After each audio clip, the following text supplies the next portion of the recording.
bir qadam qoldi. Xudo xolasa inshaalloh 4 ta kamarlarni ham O'zbekistonga olib kelaman. Xudo xolasa shu xalqimdan bizani qo'llab-quvvatlab, duo qilib tursa, biz bu qo'llab-quvvatlashlari his qilamiz. Xudo xolasa yaxshi bo'ladi hammasi. Ba'zi kutib olayotgan odamlar hozir borib olamiz dedi, lekin siz javob bermadingiz.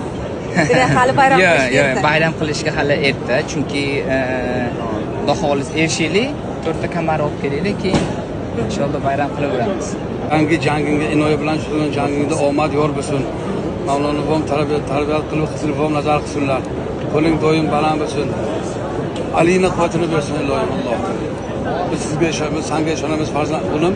Xudo xolasa o'sha yerdan yozib, yuzing yorug' bo'lib, xursand bo'lib yurtimizni bayrog'ini baland shoxlarga ko'tarib, o'sha yerdan turib dadajon yutdim deb qo'ng'iroq qilishni ko'zingizga iltijo qilaman. Xudo xolasa yetamiz inshaalloh. Xalqimizdan ham bizani qo'llab-quvvatlab, duo qilsanglar, Xudo xolasa inshaalloh yaxshi bo'ladi hammasi.